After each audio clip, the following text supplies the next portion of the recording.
जय जय हिंद सर। जय हिंद बच्चों, इस समय आप लोग महामना इंस्टीट्यूट के यूट्यूब चैनल से जुड़े हुए हैं और इस चैनल में मैं आप सबका स्वागत करता हूं। आज हम लोग class 11th physics Hindi medium NCERT book के 15th चैप्टर, ये फिजिक्स का लास्ट चैप्टर है आपका, तरंगे यानी वेव्स के बारे में हम लोग पढ़ने जा रहे हैं। तो यहाँ सबसे पहले हम लोग तरंग के बारे में पढ़ें कि तरंग क्या है। ध्यान से देखें, जब किसी तालाब में हम पत्थर डालते हैं ना, तो तालाब में पत्थर डालने के बाद जहाँ पत्थर डालते हैं वहाँ गड्ढा हो जाता है, और गड्ढा हो जाता है तालाब अगर पानी से भरा हुआ हो और उसमें अगर हम पत्थर डालते हैं तो जिस स्थान पर पत्थर डालते हैं वहाँ गड्ढा हो जाता है, पानी के अंदर गड्ढा हो जाता है, और उस गड्ढे को भरने के लिए आसपास का जो पानी होता है बड़ी तेजी से आता है।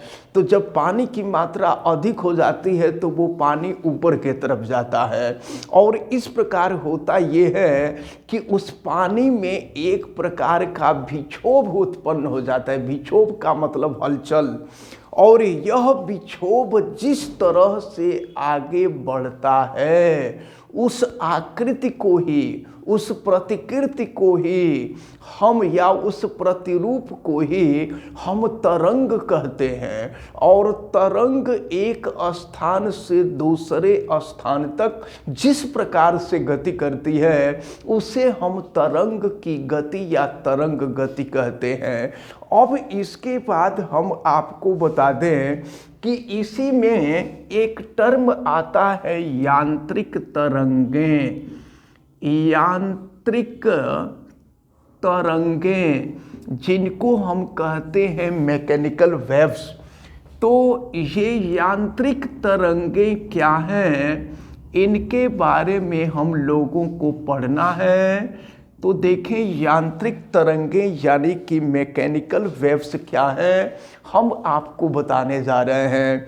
देखें, किसी माध्यम में उत्पन्न होने वाली वे तरंगें जो एक स्थान से दूसरे स्थान तक अपना रूप बदले बिना एक निश्चित चाल से चलती हैं, तो इन तरंगों को हम कहते हैं यांत्रिक तरंगें। यांत्रिक तरंगें जब एक स्थान से दूसरे स्थान तक चलती हैं तो अपने साथ पर्याप्त मात्रा में ऊर्जा लेकर के जाती हैं।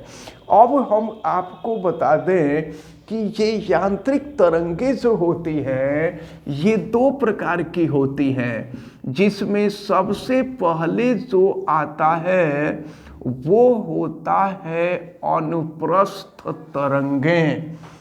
अनुप्रस्थ तरंगें जिसको हम कहते हैं ट्रांसवर्स वेव्स, ये कहलाता है ट्रांसवर्स वेव्स। ट्रांसवर्स वेव्स, अनुप्रस्थ तरंगें। तो एक बात हम आपको बता दें कि देखें, जब तरंगें चलती हैं तो माध्यम के जो कण होते हैं वो कंपन करने लगते हैं, और तरंग जिस दिशा में चलती है, देखिए तरंग जिस दिशा में चलती है उसे हम तरंग संचरण की दिशा कहते हैं। तो अनुप्रस्थ तरंग क्या है, इसको आप ध्यान पूर्वक देखें तो वे तरंगें जिनमें माध्यम के कण तरंग संचरण के दिशा के लंबवत कंपन करते हैं। वे तरंगें जिनमें माध्यम के कण तरंग संचरण के दिशा के लंबवत कंपन करते हैं, तो इन तरंगों को हम अनुप्रस्थ तरंगें कहते हैं। अनुप्रस्थ तरंगें प्रायः ठोस माध्यम में उत्पन्न होती हैं और द्रव के सतह पर ये उत्पन्न की जा सकती हैं। द्रव की जो सतह होती है द्रव की सतह पर ये उत्पन्न की जा सकती हैं। गैसों के अंदर अनुप्रस्थ तरंगे नहीं चलती हैं और द्रव के भीतर भी अनुप्रस्थ तरंगे नहीं चलती हैं। इसको आपको याद रखना होगा कि अनुप्रस्थ तरंगे केवल ठोस माध्यम में चलती हैं, द्रव की सतह पर चल सकती हैं, द्रव के भीतर नहीं चलती हैं, गैसों के भीतर भी नहीं चलती हैं। और जब ये अनुप्रस्थ तरंगे चलती हैं तो इसमें जो सबसे ऊपर वाला ये भाग आप देख रहे हैं, इस ऊपर वाले भाग को हम कहा करते हैं श्रृंग। ये ऊपर वाला जो भाग है ये श्रृंग कहलाता है, जिसको इंग्लिश में हम कहा करते हैं क्रेस्ट। ये क्रेस्ट ऊपर वाला जो भाग है, सबसे उच्चतम बिंदु को हम कहते हैं श्रृंग, या इंग्लिश में इसको कहा जाता है क्रेस्ट। और ये जो नीचे वाले भाग आप देख रहे हैं, इस नीचे वाले भाग को हम कहा करते हैं गर्त, और गर्त को हम इंग्लिश में कहा करते हैं ट्रो कहा जाता है।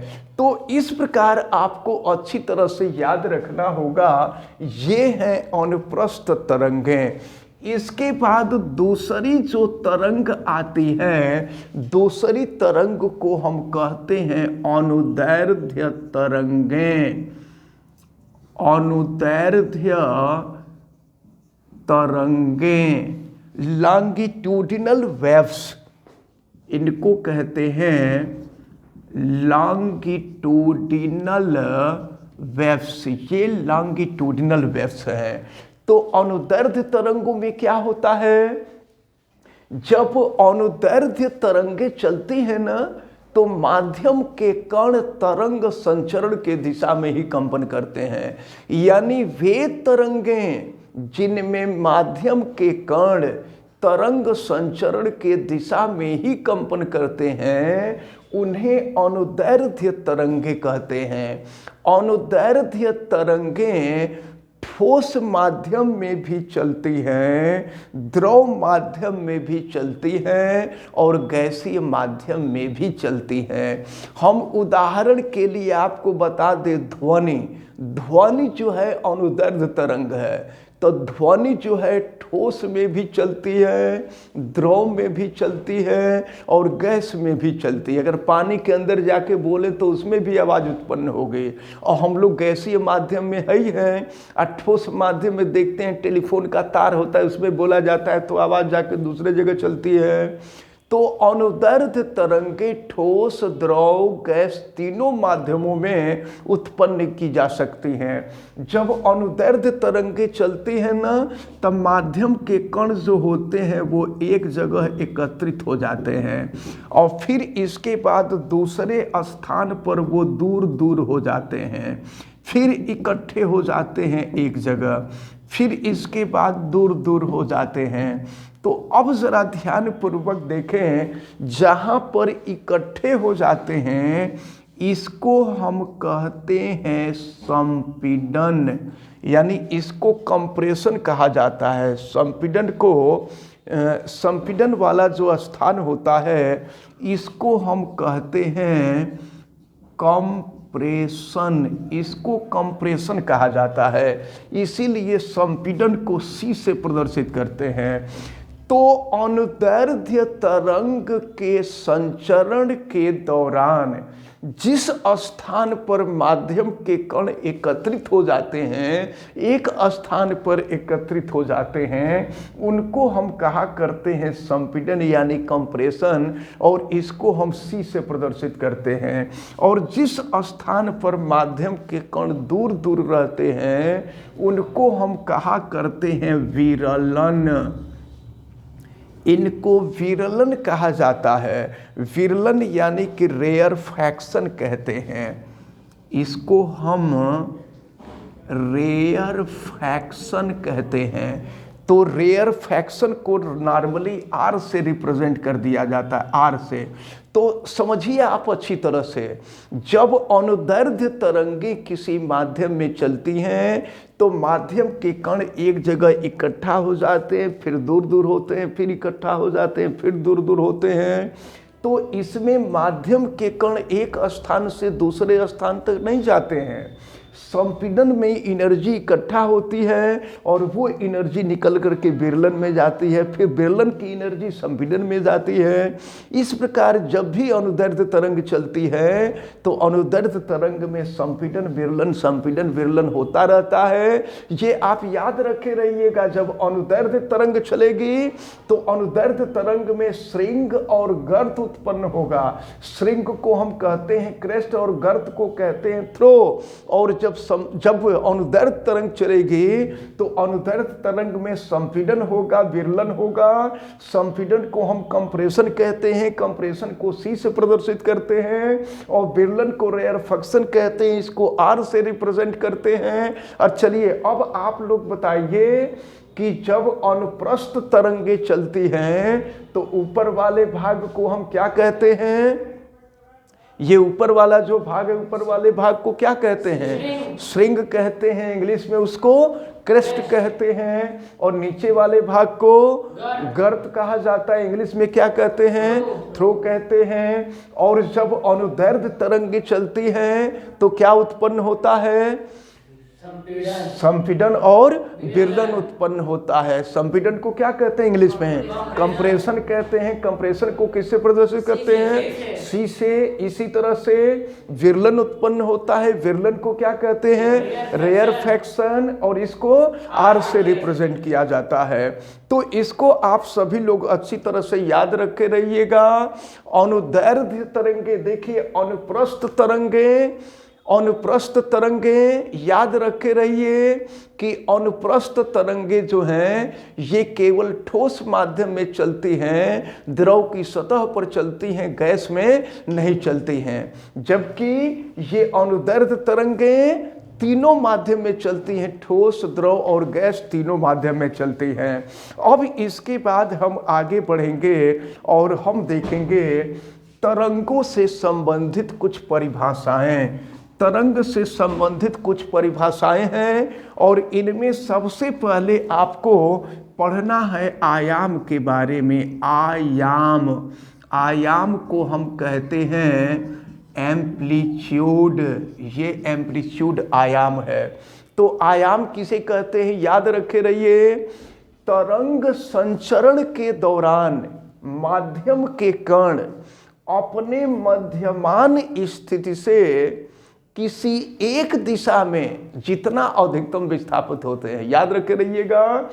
तरंग संचरण के दौरान माध्यम के कण अपने मध्यमान स्थिति से एक दिशा में, किसी एक दिशा में जितना अधिकतम विस्थापित होते हैं उसे हम आयाम कहते हैं। और आयाम को ए से प्रदर्शित किया जाता है और आयाम का मात्रक मीटर होता है। इसको आप याद रखे रहेंगे। आयाम को किससे प्रदर्शित करते हैं? ए से प्रदर्शित करते हैं। मात्रक क्या होता है? मीटर होता है। इसको अच्छी तरह से आप याद रखे रहेंगे। इसके बाद दूसरी जो डिफिनीशन आती है, दूसरी डिफिनीशन आती है आवर्तकाल। आवर्तकाल को हम कहते हैं टाइम पीरियड।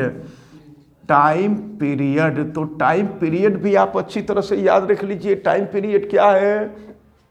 देखें, जब कोई तरंग एक बार ऊपर जाती है और एक बार नीचे आती है, तो जब एक बार ऊपर जाती है तो इसको आधा तरंग कहते हैं, और एक बार नीचे जाती है तो इसको आधा तरंग कहते हैं। और यहाँ से चल करके जब यहाँ आती है तो इसको एक पूरा चक्कर कहते हैं। अब जरा ध्यानपूर्वक देखें तो तरंग संचरण के दौरान किसी तरंग के द्वारा एक पूरा चक्कर लगाने में लगे हुए समय को आवर्तकाल कहते हैं। और आवर्तकाल को कैपिटल टी से प्रदर्शित किया जाता है और आवर्तकाल का मात्रक सेकंड होता है। याद रहेगा ना, एक पूरा चक्कर लगाने में लगे हुए समय को आवर्तकाल कहते हैं और आवर्तकाल को किससे प्रदर्शित करते हैं? कैपिटल टी से। टी नहीं, कैपिटल टी कहेंगे, कैपिटल टी से प्रदर्शित करते हैं और इसका मात्रक क्या होता है? सेकंड होता है। एक चीज और आप याद रखे रहिएगा, T is equal to 2 pi by omega होता है, जहां ओमेगा तरंग का कोणीय वेग है। इसको अच्छी तरह से आप याद रखे रहेंगे। इसके बाद अगली जो डिफिनीशन आती है वो है आवृत्ति। ये तरंग से संबंधित छोटे छोटे डिफिनीशन है।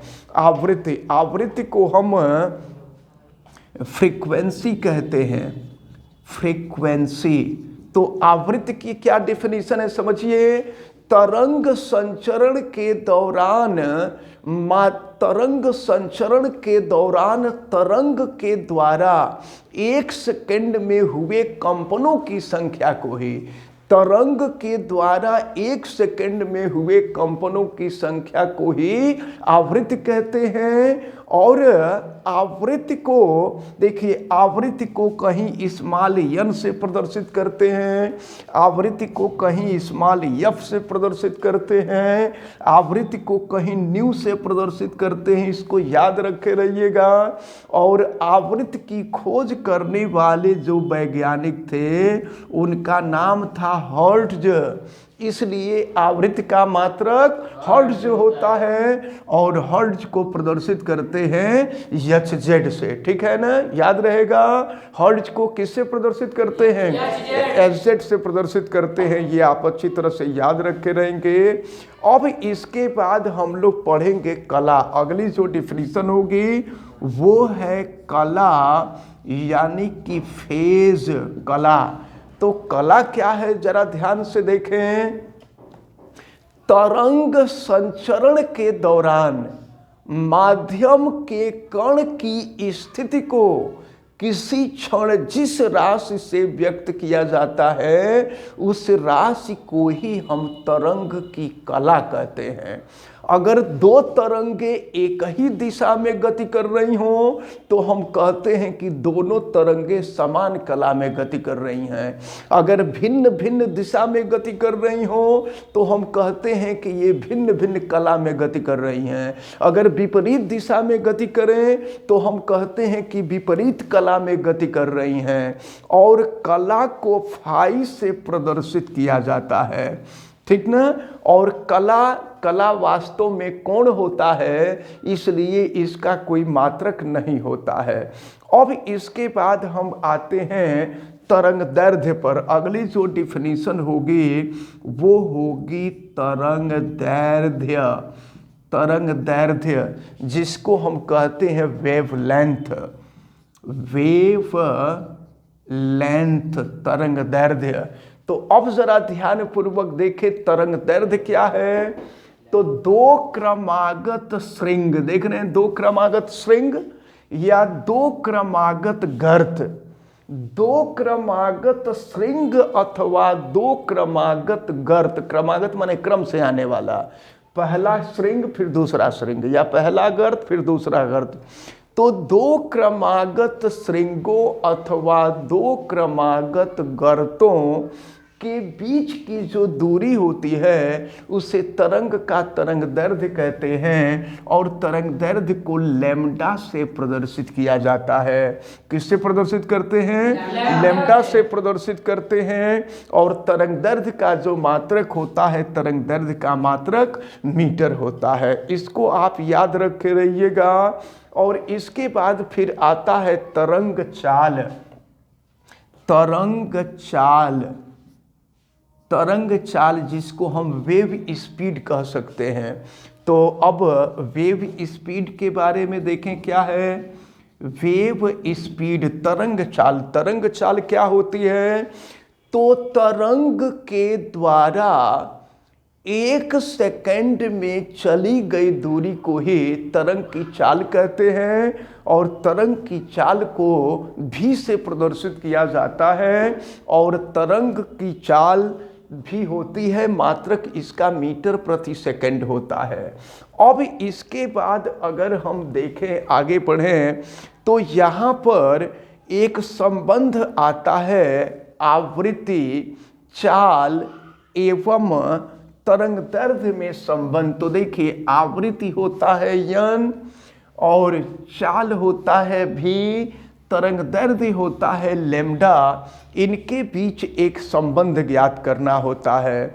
हम मान लेते हैं, ध्यान समझिएगा, हम मान लेते हैं कि कोई अनुप्रस्थ अथवा अनुदैर्ध्य तरंग भी वेग से गति कर रही है, जिसका आवर्त काल t है और कैपिटल T समय में लैम्डा दूरी तय करती है।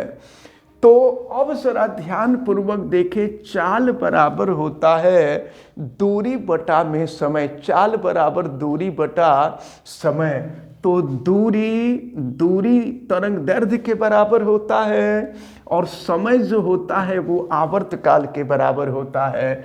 तो v इज इक्वल टू, देखें, ये 1 में आवर्त काल अलग लिख देने हैं और लैम्डा जानते हैं, आवृत्ति जो होता है वो आवर्त काल का व्युत्क्रम होता है, यानी n is equal to 1/T होता है। आवर्त काल का व्युत्क्रम आवृत्ति होती है और 1/T के जगह पे हम n कर देंगे तो ये हो जाएगा n लैम्डा।